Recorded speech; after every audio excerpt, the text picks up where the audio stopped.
가란 우리 마음이 정말 생수로 채워지는, 말씀의 생수로 채워지는 그런 은혜의 강가가 이 예배의 자리가 되면 참 좋겠다는 생각을 찬양을 들으면서 또 생각해 봤습니다. 여러분 또 그런 우리 예배의 자리가 되기를 기도해 주시기를 바랍니다. 오늘은 우리 믿음에 대해서 좀 말씀을 나누려고 합니다. 우리가 흔히 믿음이 좋다, 또 믿음이 강하다, 그런 말을 하지 않습니까? 과연 믿음이 좋다는 것은 무슨 뜻일까요? 크리스찬이면 누구나 다 좋은 믿음을 갖기를 원하는데 과연 어떤 것이 좋은 믿음일까? 너무나 기본적인 그런 질문 같지만 참 대답하기 힘든 그런 질문이기도 합니다. 오늘 읽은 말씀 가운데 우리는 좋은 믿음이 어떤 것인지에 대한 말씀을 좀 찾아볼 수 있지 않을까 생각을 합니다. 오늘 말씀은 예수님께서 이제 세상을 떠나실 것을 염두에 두시고 제자들에게 주시는 이제 고별 설교의 마지막 부분입니다. 흔히 우리가 사순절에 많이 읽혀지게 되는 그런 본문인데요. 예수님께서는 제자들에게 이 고별 설교를 하시면서 자신의 죽음에 대해서 예고를 하십니다. 그런데 그 죽음에 대한 예수님의 태도가 좀 특별합니다. 어떤 두려움도 아쉬움도 예수님에게서 느껴지질 않는다는 것이죠. 30대 초반의 나이에 맞이하게 되는 그 죽음은 그 어떤 이유로든지 비통한 죽음일 것입니다. 게다가 당시로서 가장 공포스러운 십자가형에 의해서 죽는 죽음입니다. 온갖 수치와 고통을 당하게 되는 그런 죽음입니다. 그런데 예수님께서 자신의 죽음에 대해서 말씀하시는 그 말씀 속에서는 전혀 그런 어떤 두려움의 감정이 느껴지질 않는다는 것이죠. 예수님은 그 비통하고 안타깝고 두려운 죽음에 대해 말씀을 하시면서 나는 지금 나를 보내신 분에게로 간다, 그렇게 말씀하십니다. 28절에서는 나는 아버지에게서 나와서 세상에 왔다, 나는 세상을 떠나서 아버지께로 간다 말씀하셨습니다. 마치 멀리 여행을 왔다가 다시 집으로 돌아가는 사람처럼 그런 말을 하고 있습니다. 그뿐이 아닙니다. 예수님은 자신의 죽음이 제자들에게 오히려 복이 될 것을 말씀하고 있습니다. 7절 말씀을 보면 이렇게 말씀하시죠. 내가 너희에게 진실을 말하는데 내가 떠나가는 것이 너희에게 유익하다 라고 말씀하십니다. 30대 초반의 나이에 맞이하게 될 참혹한 그 죽음을 앞두고서 예수님은 마치 만수무강을 누리고 세상을 떠나가는 사람처럼 그런 말을 하고 있는 겁니다. 반면에 이 제자들의 반응은 어떻습니까, 여러분? 예수님께서 떠나가실 것이라고 하는 사실을 두고 두려움에 빠져 있습니다. 5절 말씀에 예수님은 이렇게 말씀하시죠. 그런데 너희 가운데서 아무도 나더러 어디로 가느냐고 묻는 사람이 없고 도리어 내가 말한 말 때문에 너희 마음에는 슬픔이 가득 찼구나. 그럽니다. 예수님께서 어디로 가시는지를 묻는 제자가 아무도 없었다라고 하는 말은 그들이 뭔가 그 불안한 징조를 느꼈다는 것입니다. 그들은 두려움 때문에 그것이 무엇인지를 물으려 하지 않았습니다. 모른 채 하고 싶었습니다. 그 현실을 피하고 싶었습니다. 그런 일이 일어나지 않기만을 바라면서 슬픔에 빠져 있었습니다. 죽음을 앞두고 말씀하시는 예수님의 그 담담한 모습과 불길한 징조를 두려워하고 있는 이 제자들의 모습이 뚜렷하게 대조가 되고 있는 그 말씀을 우리가 지금 보게 됩니다. 이후의 말씀을 읽어보면 예수님께서 제자들의 두려움을 없애주시기 위해서 좀 더 분명한 표현을 사용하셔서 앞으로 일어날 일들에 대해서 이 말씀을 해 주십니다. 자, 그러자 제자들은 두려움과 슬픔을 벗어난 사람처럼 곧 이렇게 대답을 합니다. 29절과 30절에 보면 이렇게 되어 있습니다. 보십시오. 이제 밝히어 말씀하여 주시고 비유로 말씀하지 않으시니 이제야 우리는 선생님께서 모든 것을 알고 계시다는 것과 누가 선생님께 물어볼 필요가 없을 정도로 환히 알려주신다는 것을 알았습니다. 이것으로 우리는 선생님이 하나님께로부터 오신 것을 믿습니다. 그렇게 제자들이 말합니다. 자, 이 말을 하는 제자들의 그 표정은 의기양양히 있을 것입니다. 자, 이렇게 흥분되어 있는 제자들에게 예수님께서 뭐라고 응대하십니까? 31절을 보면 이제는 너희가 믿느냐? 이제는 너희가 믿느냐라고 반문하십니다. 자, 이 질문에 뒤이어 나온 예수님의 말씀을 이제 감안해 보면 이 말씀을 의역해 보면 이런 뜻이 되는 겁니다. 너희가 정말 믿는다는 말이냐? 너희가 정말 이제는 믿는다는 말이냐? 자, 제자들은 이제야 믿습니다 라고 말을 했지만 예수님은 그 믿음을 인정하지 않으십니다. 바로 다음에 뭐라고 말씀하시는지 들어보십시오. 32절에 보면 보아라 너희가 나를 혼자 버려두고 제각기 자기 집으로 흩어져 갈 때가 올 것이다. 그때가 벌써 왔다. 예수님께서 하시고자 하는 말씀을 풀어보면 이런 뜻입니다. 이제는 너희가 정말 믿어진다고? 그런데 너희는 너희를 모른다. 아직도 멀었다. 믿음은 위기에 닥쳐보아야만 진짜인지 가짜인지 알 수가 있다. 너희는 잠시 후에 위기가 닥칠 때 모두 나를 두고 뿔뿔이 흩어질 것이다. 그런 믿음 가지고는 안 된다. 그런 말씀입니다. 그러시면서 33절에 보면 이렇게 덧붙이십니다. 너희는 세상에서 환난을 당할 것이다. 그러나 용기를 내어라. 내가 세상을 이겼노라. 여기서 세상은 세상의 죄와 유혹을 가리킵니다. 예수님은 참된 믿음으로써 모든 유혹과 죄를 이기고 끝까지 하나님의 길을 갔습니다. 예수님은 그렇게 세상을 이겼습니다. 여러분 잘 아시는 신학자 C.S. 루이스가 이런 말을 한 적이 있습니다. 생사의 기로에 서기 전까지는 우리의 믿음이 진짜인지 가짜인지 알 수 없다. 그러면서 이 루이스는 이런 예를 듭니다. 제 손에 밧줄이 하나 있습니다. 저는 이 밧줄로 어떤 물건을 묶으려고 합니다. 이럴 경우 저는 그 밧줄을 대충 보고는 쓸만하다 하고 판단하고 물건을 묶을 것입니다. 하지만 제가 그 밧줄을 타고 10층짜리 빌딩에서 내려와야 한다고 한다면 저는 그 밧줄에 생명을 의지해야 하기 때문에 꼼꼼하게 살피고 또 살펴볼 것입니다. 아마도 제 마음에 그 밧줄이 튼튼하다라고 확실히 믿어지지 않는 한 저는 그 밧줄에 제 몸을 맡기지 않을 것입니다. 그렇습니다, 여러분. 제자들은 마침내 믿을 수 있게 되었다라고 흥분하고 있지만 예수님께서 보실 때에는 그 믿음은 정말 부실하기 짝이 없는 믿음이었다는 것입니다. 그 믿음은 생사의 기로에 세워지게 되면 흔적도 없이 사라져버릴 믿음이었습니다. 그런 믿음 가지고는 안 된다는 것입니다. 예수님의 믿음처럼 세상의 모든 환난과 박해와 죽음의 그 너머까지 우리를 데려갈 수 있는 그 믿음이어야만 합니다. 그런 믿음이 진실로 강한 믿음이요 좋은 믿음이라는 것입니다. 아마도 여러분 지금 이 자리에 예배를 드리고 있는 우리들 대부분은 주님 제가 믿습니다. 제가 주님을 믿습니다라고 그렇게 고백하실 것입니다. 여러분 그렇게 고백하시지요? 그렇다면 이 시간 다시 한번 여러분 스스로에게 물어보시기 바랍니다. 나는 정말 믿고 있는 것인가? 나는 정말 믿는가? 이런 질문을 드리는 이유를 여러분 아마 짐작하시리라 믿습니다. 예수 그리스도가 우리의 주님이라고 하는 사실을 우리가 머리로 인정하는 것으로는 부족하다는 것입니다. 우리 입술로만 주여 주여 믿습니다라고 하는 것만으로 부족하다는 뜻입니다. 주일날 교회에 나와 예배드리고 봉사하는 것만으로 부족합니다. 정말 중요한 것은 믿는 것이 아니라 믿는 대로 사는 것인데 믿는 대로 사는 것은 그 정도로 그치는 것이 아닙니다.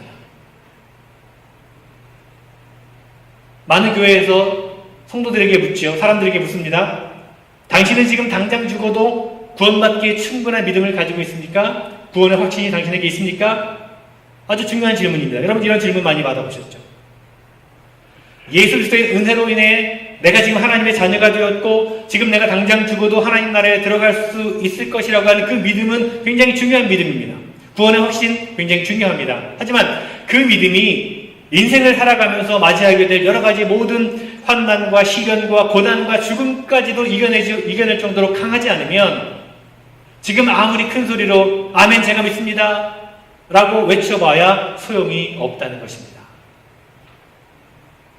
지금 내가 하나님의 자녀로 받아들여졌다라고 믿는 그 믿음도 중요하지만 그 믿음이 나의 삶의 여정 가운데서 겪어야 되는 모든 고난과 역경을 통과하고도 살아남을 수 있는 믿음, 그만큼의 믿음인가 하는 것이 더 중요하다는 것입니다. 주님, 제가 믿습니다 라고 고백할 때 그래, 네가 진짜 나를 믿는구나. 너의 믿음이야말로 세상을 이길 믿음이로구나. 너의 믿음이라면 어떤 유혹과 시험도 이겨낼 수 있을 것이다 라고 주님께서 그 믿음을 인정해 줄 만한 그 믿음을 가진 분들이 우리 가운데 얼마나 있을까요? 제가 여러분의 믿음을 얕보고 드리는 말씀이 아닙니다. 그런 믿음에 이르기가 그만큼 어렵다는 사실을 말씀드리고 싶은 겁니다. 그것은 저 자신도 마찬가지입니다. 만약 우리 가운데 당신에게 정말 세상을 이길 믿음이 있습니까? 라고 하는 그 질문에 대해서 아멘, 저는 그 믿음이 있습니다 라고 답하고 싶은 사람이 있다면 어쩌면 그 사람은 오히려 희망이 없는 사람일지 모릅니다. 오히려 아닙니다. 제게 있는 이 믿음 가지고는 안 됩니다. 이 믿음으로는 죽음 앞에서 흔들릴 수밖에 없습니다. 이 믿음으로는 죄의 유혹을 이길 수가 없습니다. 이 믿음 가지고는 제가 세상에서 당할 시험과 고난 가운데 든든히 설 수가 없습니다. 이 믿음 가지고는 제가 거룩하게 살 수가 없습니다. 그래서 주님 저를 불쌍히 여겨 주십시오. 주님 저에게 더 큰 믿음을 주십시오. 이렇게 대답하는 사람에게 오히려 더 희망이 있다는 것입니다. 이렇게 겸손히 스스로의 부족함과 연약함을 인정하고 하나님의 도우심을 구하는 것이 흔들리지 않은 믿음 가운데 이룰 수 있는 비결이라는 것입니다. 왜냐하면 참된 믿음은 우리 스스로 힘써서 얻는 것이 아니라 하나님께서 선물로 주시는 것이기 때문입니다. 믿음의 선물을 받을 때 마음의 변화가 일어나서 믿어지지 않던 것이 믿어지게 됩니다. 그런 변화가 일어나서 어렴풋이 믿어지던 것이 점점점 분명하게 든든하게 믿어지게 되는 것입니다. 이렇게 지속적으로 하나님께 의지하며 더 깊은 믿음으로 나아갈 때 그 믿음은 그 어떤 시련과 고난도 통과해낼 수 있게 될 것입니다. 여러분, 하나님께서는 누구에게나 이 믿음, 이 좋은 믿음을 선물로 주시기를 원하십니다. 누구에게나 이 믿음을 선물로 주시기를 원하십니다. 문제는 우리가 하나님께로부터 등을 돌리고 그분의 손길을 피하고 있다는 데 있습니다. 하나님께서는 믿음의 선물을 우리 모두에게 주고 싶어 하시는데 우리는 계속해서 그 선물을 받지 않으려고 피해 다닌다는 겁니다. 선물을 준비하고 기다리신 하나님께 우리가 그 기회를 드리지 않는 겁니다. 자, 그러면 왜 사람들은 그 좋은 믿음의 선물을 받으려 하지 않고 피해 다닐까요? 왜 그 믿음의 선물을 받지 않으려고 할까요? 그것이 별로 좋아 보이지 않기 때문에 그렇습니다. 우리가 보기에 별로 좋아 보이지 않는 거죠. 그 선물을 덥석 받았다가는 그 선물 때문에 매우 불편해질 수 있을지 모른다는 생각을 하기 때문입니다. 그 선물 때문에 지금 우리가 소유하고 지금 우리가 누리고 있는 것들을 포기해야 될지도 모른다는 생각을 하기 때문입니다. 우리 눈에는 하나님이 주시는 믿음보다 우리 스스로 손에 넣고 즐기고 있는 것들이 더 좋아 보이기 때문입니다. 예수 그리스도를 통해 보여주시는 믿음의 길보다 세상에서 가르치는 성공의 길이 더 좋아 보이는 거죠. 그 믿음을 선물로 받았다가는 그 성공의 길에서 떠나야 할 것 같은 그런 느낌을 받게 되는 겁니다. 그래서 그 믿음을 선물로 받으려 하지 않고 자꾸만 피해 다니는 겁니다.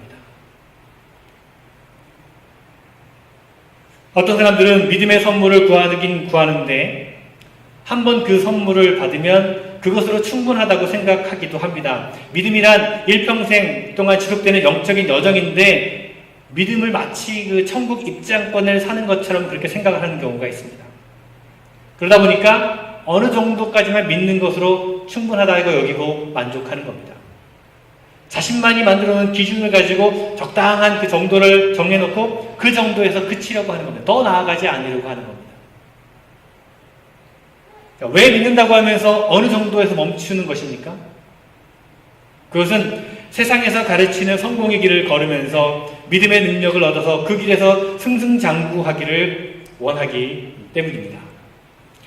믿지 않는 사람들과 똑같이, 아니, 그 어떤 경우에는 그들보다 더 이기적으로 행동하면서도 하나님의 능력으로 경쟁해서 승리하기를 바라기 때문입니다.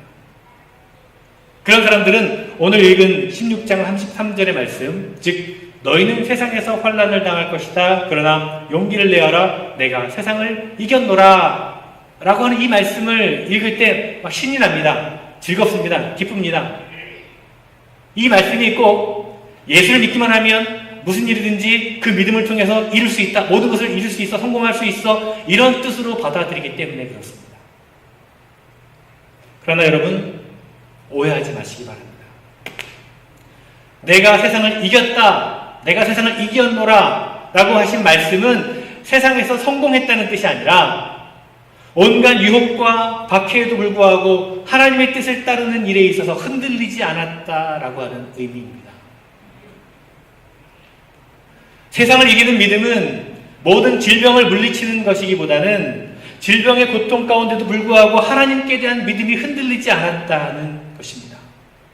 세상을 이기는 믿음은 부정한 방법을 통해서라도 성공하게 하는 능력이 아니라 성공에 대한 욕심에도 불구하고 정직함을 지키려고 하는 능력입니다. 세상을 이기는 믿음은 다른 사람보다 더 많은 이익을 얻기 위해서 힘쓰는 그런 능력이 아니라 다른 사람의 이익을 위해서 양보할 수 있는 능력입니다. 세상을 이기는 믿음은 많은 돈을 벌게 하는 능력이 아니라 많은 수입이 있을 때에도 불구하고 그 돈 때문에 타락하지 않고 선한 일을 할 수 있는 능력입니다. 분명히 다릅니다, 여러분. 어떻습니까, 여러분? 여러분이 생각하시기에 이 믿음이 정말 좋아 보이십니까? 이 믿음을 정말 받고 싶으십니까? 이 선물이 좋아 보이시나요? 진실로 강한 믿음이란 것이 이렇게 우리의 사고방식과 행동방식을 바꾸어 놓는 것이라면, 그래서 세상적으로 볼 때 손해보는 길을 가게 되는 것이라면 사람들이 그 믿음을 선물로 받지 않으려고 하나님을 피하려는 것이 이해가 되지 않습니까? 그러니까 많은 사람들이 믿음을 가지되 적당한 선에서 멈추려고 하는 것입니다. 일주일에 한 번 교회 다니는 것으로, 교회 이름이 등록된 것으로, 가끔 필요할 때 마음의 평안을 얻는 정도로, 어려운 형편에 빠졌을 때 도움을 받는 정도로, 혹시나 갑자기 죽게 될지 모르니 천국 가는 최소한의 안전장치로 생각하고 그 정도에서 믿음을 멈추어 버리는 겁니다. 선택은 각자의 자유입니다. 그러나 하나님께서 우리를 위해 준비해 두시고 계신 믿음이, 그 믿음의 선물이 얼마나 놀라운 것인지를 한 번은 우리가 생각해 볼 필요가 있습니다. 그 믿음은 우리에게 영원한 진리를 알게 합니다. 하나님께 선물로 주신 그 믿음은 참된 사랑을 알게 하고 또한 행하도록 변화시켜 줍니다. 그 믿음은 오염되고 삐뚤어진 우리의 마음을 깨끗하게 하고 바로 잡아줍니다. 그 믿음은 이 세상 어디에서 어떻게 잘못되었는지를 알게 해주고 세상에서 참되게 살아가도록 인도해주고 또한 힘을 얻게 합니다. 그 믿음은 이 세상 넘어 영원한 하나님의 나라를 바라보게 합니다. 여러분, 하나님께서 예수 그리스도를 통해서 우리를 위해 준비하신 믿음의 그 선물은 이렇게 참 놀라운 것입니다. 귀한 것입니다. 그저 있으면 좋고 없어도 되는 것이 아닙니다. 인생의 진정한 성패가 여기에 달려 있습니다. 우리의 영혼이 여기에 있습니다. 그래서 예수님께서는 이 믿음을 얻기 위해 모든 것을 희생할 준비를 하라고 가르쳐 주십니다. 예수님께서 말씀하신 두 가지 비유를 우리가 잘 알고 있습니다. 어떤 농부가 다른 사람 밭에서 일을 하다가 누군가가 오래전에 그 밭에 숨겨놓은 엄청난 보물을 발견하게 됩니다. 그러고서는 자신이 가진 모든 재산을 팔아서 그 밭을 샀다는 그 비유의 이야기가 있습니다. 또 어느 보석상이 매우 값진 진주를 발견하고는 자신의 재산을 다 팔아서 그것을 샀다는 비유를 우리가 알고 있습니다. 자, 이 두 비유가 말하려고 하는 요점은 믿음이 이토록 중요하다는 것입니다. 모든 것을 걸 만큼 믿음이 중요하다는 것입니다. 문제는 이 믿음을 가지고 이 믿음 안에서 살면서 이 세상에서 견뎌야 할 온갖 어려움과 고난이 있다는 사실입니다. 믿고 나서 곧바로 천국으로 옮겨진다면 아무런 문제 없이 쉬울 것입니다. 그러나 실제는 그렇지 않습니다. 믿음을 가지고서도 여전히 질병 가운데 견뎌야 되고 여전히 실패도 경험해야 되고 때로는 재난도 겪어야 됩니다. 믿는다고 해서 이런 것으로부터 완전히 면제되는 것이 아니라고 하는 것입니다. 그뿐입니까? 믿기 때문에 감당해야 될 손해도 있고 믿기 때문에 당해야 되는 고난도 있고 믿기 때문에 겪어야 되는 외로움도 있습니다. 그 모든 것을 견디면서도 변하지 않는 그 믿음, 그 믿음이 진짜 믿음이라는 것입니다. 그뿐입니까, 여러분? 사실 믿음은요, 어려울 때보다 잘 될 때가 더 쉽게 흔들리게 됩니다. 모든 일이 잘 될 때, 부자가 되고 유명하게 되고 힘이 생길 때 믿음은 더욱더 위기를 겪게 됩니다. 그 모든 유혹에서 견딜 수 있는 믿음이어야 된다는 것입니다. 이런 믿음, 세상을 이길 수 있는 믿음, 어떤 고난 앞에서도 흔들리지 않고 자신의 길을 갈 수 있는 그 믿음, 큰 부와 권력 앞에서도 유혹받지 않고 흔들리지 않는 그 믿음에 이르는 것, 이것이 우리의 소원이 되어야 될 것입니다. 여러분, 믿는다고 하면서 작은 위기 앞에서도 흔들리는 그런 초라한 신앙인이 되지 않았으면 좋겠습니다. 여러분, 믿는다고 하면서 작은 고난 앞에서 여러분 인간성마저 바닥나는 그런 일이 없었으면 좋겠습니다. 믿는다고 하면서 작은 그 이익 앞에서 부끄럽게 행동하지 않는 여러분이 되었으면 좋겠습니다. 믿는다고 하면서 조금만 조건이 좋아지면 교만해지는 그런 일이 여러분 없었으면 좋겠습니다. 오히려 큰 위기 앞에서도 믿음 위에 견고히 서 있기를 바랍니다. 큰 고난 앞에서도 믿음의 능력으로 견뎌낼 수 있기를 바랍니다. 부와 권력의 유혹 앞에서도 믿음의 길을 벗어나지 않았으면 좋겠습니다. 여러분, 그런 점에서 우리는 항상 우리 자신에게 물어보아야 할 것입니다. 나는 정말 믿는 사람인가? 내 믿음은 세상을 이길 수 있는 믿음인가? 내 믿음은 어떠한 고난도 이겨낼 수 있는 믿음인가? 내 믿음은 어떤 위협 앞에서도 흔들리지 않을 믿음인가? 내 믿음은 물질과 권력의 유혹까지 견뎌낼 수 있는 믿음인가? 인생에서 겪어야 하는 모든 어려움을 겪고 나서도 여전히 변함없는 믿음을 유지할 수 있을 것인가? 여러분, 이 질문들을 끊임없이 여러분 스스로에게 물어볼 수 있어야 될 것입니다. 여러분, 우리를 이런 믿음 가운데 인도해 주실 분은 오직 주님 한 분밖에 없습니다. 주님의 도우심을 구하시고 주님의 국률하심을 힘입어서 어떤 유혹과 시험에도 변하지 않는 그런 믿음, 어떤 고난에 의해서도 흔들리지 않는 그런 믿음, 진실로 세상을 이길 수 있는 믿음이 이르기를, 여러분 그런 믿음의 삶을 살아가시기를 간절히 주님의 이름으로 축원을 드립니다. 기도하겠습니다. 주님, 우리가 가진 믿음이 너무나 부족하고 또 보잘것없음을 고백하게 됩니다. 우리에게 있는 믿음이 입술로만 외치는 너무나 쉽게 변해버리는 믿음이었음을 또한 고백합니다. 우리를 긍휼히 여겨 주시옵소서. 주님, 우리를 도와주시옵소서. 우리의 눈을 열어주셔서 주님께서 주신 믿음의 선물을 깨닫게 하시고 그 믿음 안에서 자라게 하여 주시옵소서. 참되고 강한 믿음으로 인도하실 분은 오직 주님 한 분밖에 없음을 고백하오니 세상을 이길 참된 믿음 가운데 이르는 저희들 되게 하여 주시옵소서. 세상의 여러 가지 유혹과 시험과 우리를 흔들고 넘어뜨리기는 위기와 고난의 길이 있다 하더라도 흔들리지 않을 그런 믿음을 소유하는 우리 모두가 되게 하여 주시옵소서. 더욱 신실한 믿음, 그래서 주님께서 기뻐하시는 믿음의 삶을 살아가는 우리 모두가 되게 하여 주시옵소서. 예수 그리스도 이름으로 기도드리옵나이다.